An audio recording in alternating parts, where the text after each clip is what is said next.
रिंकू, हाँ जी, ये देख। आगे तो चले। सत श्री अकाल बीजी। सत श्री अकाल पुत्र। अब साफ दिखाई दे रहा है बीजी। बहुत साफ दिखाई दे रहा है। बीजी इतने टाइम बाद नए चश्मे बनवा ही लिए। किसी अपने ने पैसे भेजे और हर महीने पैसे भेजेंगे। वाह। ਫੋਨਾਂ ਤੇ ਟੂ ਟੂ ਹੋਊਗੀ ਤੁਹਾਡੇ 1 ਤਰੀਕ ਤੋਂ ਬਾਅਦ। ਇਹ ਤੁਹਾਡੇ ਪੈਸੇ ਨੇ, ਇਹਦੇ ਨਾਲ ਕੋਈ ਅਮੀਰ ਨਹੀਂ ਹੋ ਜਾਣਾ ਤੁਸੀਂ। ਮਾਵਾਂ ਭੈਣਾਂ ਨੂੰ ਸਤਿਕਾਰ ਦੇ ਕੇ ਮੈਨੂੰ ਖੁਸ਼ੀ ਮਿਲਦੀ ਹੈ ਇਸ ਗੱਲ ਦੀ। मुख्यमंत्री माँ बेटी सत्कार योजना, आपका अपना भगवंत मान। दोस्तों, नेता विपक्ष राहुल गांधी ने कुछ समय पहले एक बात कही थी, और वो बात क्या थी? बात यह थी कि 1 साल के भीतर मोदी सरकार गिर जाएगी मोदी सरकार 1 साल के भीतर। ये बात राहुल गांधी ने कहा था, और तब से लेकर के आज तक लगातार राजनीतिक गलियारों में ये बात घूम रही है कि आखिर किस तरीके से सरकार गिरेगी, आखिर वो कौन सा मूवमेंट होगा जब सरकार की उल्टी गिनती शुरू हो जाएगी।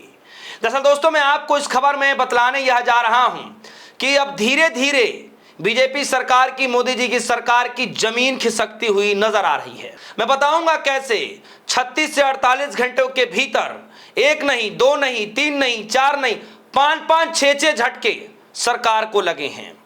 खबर की शुरुआत करता हूं आज सुप्रीम कोर्ट से। दोस्तों, अयोध्या में राम जन्मभूमि का मसला, चंदा चोरी का मसला, यानी राम मंदिर में जो चंदा चोरी का मसला है, वो सुप्रीम कोर्ट की दहलीज पर पहुंचा हुआ है, और आज सुनवाई हुई। मोदी जी की सरकार को, बीजेपी सरकार को, केंद्र की सरकार को सीधे सीजीआई की तरफ से नोटिस भेज दिया गया। योगी आदित्यनाथ की सरकार को नोटिस भेज दिया गया। एसआईटी की स्टेटस रिपोर्ट मांगने का ऐलान कर दिया गया, आदेश दे दिया गया। कैमरे को सुरक्षित रहने का आदेश दे दिया गया। तो दोस्तों, पहला झटका तो यहां लगा सरकार को सुप्रीम कोर्ट से। और सुप्रीम कोर्ट में सिर्फ राम मंदिर का मसला नहीं है, सुप्रीम कोर्ट के अंदर इथेनॉल वाला भी मसला है। जो मोदी जी के बड़े करीबी मंत्री हैं, नितिन गडकरी साहब, जो कंटिन्यू उनको जो है वही मंत्रालय मिलता चला जा रहा है, और वो मसला भी सुप्रीम कोर्ट में चला गया। 2 मसले सुप्रीम कोर्ट में चले गए, और दोनों का कनेक्शन केंद्र की सरकार से है। आपको तय करना है कि नहीं है, बताइए, राम मंदिर जुड़ा मसला है कि नहीं है? अब तो खुद सीजीआई सामने भेज दिया केंद्र सरकार को नोटिस। दूसरी जो खबर आई दोस्तों, अनुराधा पौडवाल जो है बड़ी गायिका हैं, सिंगर हैं, और बड़े लंबे अरसे के बाद उन्होंने एक खास चैनल पर बैठ करके इंटरव्यू दिया, और मोदी जी के विश्व गुरु वाले उस दावे की धज्जियां उड़ा दी। साफ तौर पर मुंह पर बेइज्जती मार दी कि ऐसे बनेगा देश विश्व गुरु। जिस देश के अंदर 93,000 से ज्यादा स्कूल को बंद कर दिए गए, हम ऐसे विश्व गुरु बनाएंगे। जिस देश के अंदर राम राज्य लाने की बातचीत हो रही थी, उस राम राज्य के अंदर राम मंदिर में ही चंदा चोरी हो गया, हम ऐसे राम राज्य लेकर के आएंगे। ये बातें अनुराधा पौडवाल कह रही हैं। ये ड्रामा बंद कीजिए। इस तरीके की बातें जो है 36 से 48 घंटों में मोदी जी विदेश में बैठे रहे, और लगातार 5 से 6 झटके इधर लगते चले गए। तो पहला, सुप्रीम कोर्ट के अंदर नवभारत टाइम्स की खबर लिखा है, राम मंदिर चंदा चोरी केस में सुप्रीम कोर्ट ने केंद्र को, यूपी सरकार को और ट्रस्ट को नोटिस भेज दिया है। एसआईटी से मांगी स्टेटस रिपोर्ट। तो आज ये सुप्रीम कोर्ट में हुआ। दूसरा जो खबर आई, अनुराधा पौडवाल जी से जुड़ी नवभारत टाइम्स की खबर लिखा है, विश्वगुरु करना बंद करो। अनुराधा पौडवाल की मोदी सरकार को खरी खरी राम मंदिर बंद स्कूलों पर घेरा। जो चीजें मैंने बोला दोस्तों, वही एग्जैक्ट उसके अंदर है, उस खबर के अंदर। यानी 2 बड़े झटके लग गए। टोटल देखा जाए तो सुप्रीम कोर्ट के अंदर 2, और अनुराधा पौडवाल ने जिस तरीके से बोला, जो बीजेपी की तरफ कभी नरम रुख रखती थी, और आज ऐसा हो गया, तो 3। अब मैं आपको लिए चलता हूं चौथा और बड़ी खबर। राम मंदिर पूरी तरीके से सरकारी है, हर विभाग में चोरी हो रही है। दान चोरी मामले में क्या कह गए अनुराधाचार्य?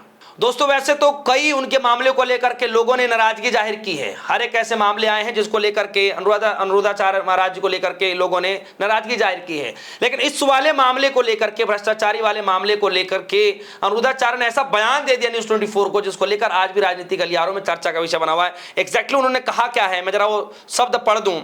अनुराधाचार्य कह रहे न्यूज 24 से बातचीत करते हुए कि भले ही राम मंदिर ट्रस्ट बना हुआ है, लेकिन वो मंदिर सरकारी ही है। सभी मंदिर सरकारी हैं, चाहे तिरुपति मंदिर हो या राम मंदिर हो। सरकार का कोई ऐसा विभाग नहीं बचा जिसमें भ्रष्टाचार ना हो। सरकार अपने विभाग नहीं संभाल पा रही, मंदिर में चोरी कैसे रुकेगी? राम मंदिर क्या सभी विभागों में चोरी हो रही है। तो यहां पर भ्रष्टाचार के मसले को लेकर के भी अनिरुद्धाचार्य जी ने बीजेपी सरकार को घेर लिया, सच्चाई बता दी सामने कि ये हो रहा है। आपसे तो खुद ही अपना वाला डिपार्टमेंट नहीं समझ रहा है, आप वहां का राम मंदिर का क्या संभाल पाएंगे? तो ये हो गया चौथा। अब मैं आपको पांचवा लेकर के चलता हूं दोस्तों। पांचवा इंटरनेशनल खबर है और वो खबर आप सभी को पता है। जो ब्लैक जॉनसन नाम के एक पत्रकार जो न्यूज़ 7 में काम करते हैं, उन्होंने एक ने बढ़ के दो बड़े खुलासे किए। पहला खुलासा यह किया कि मोदी जी सवालों से बचते हैं, हमारे सवाल नहीं लिए जाते हैं, सिर्फ ऐसे स्टेज पर जाते हैं जहां पर जो है पूरा वो मैनिपुलेटेड होता है।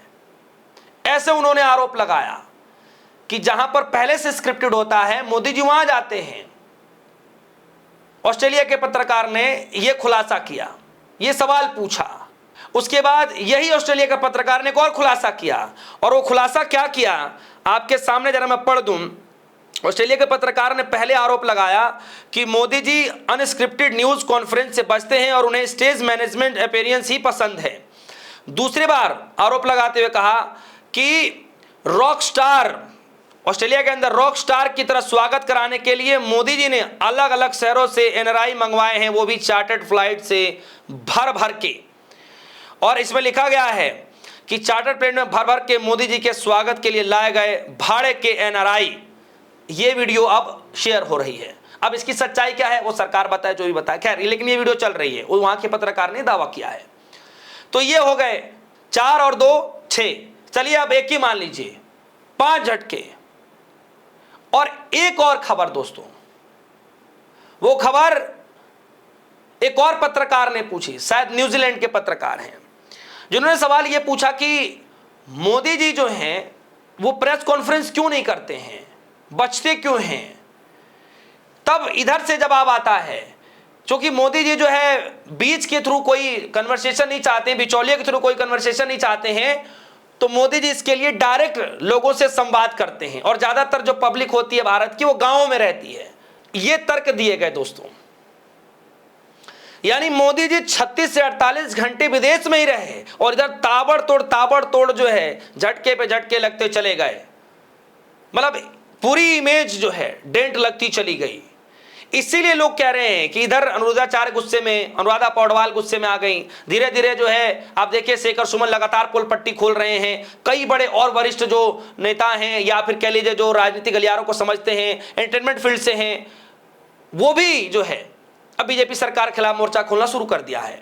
इसीलिए लोगों ने कहना शुरू कर दिया कि भैया अब धीरे धीरे जो है बीजेपी की जमीन खिसकनी शुरू हो गई है।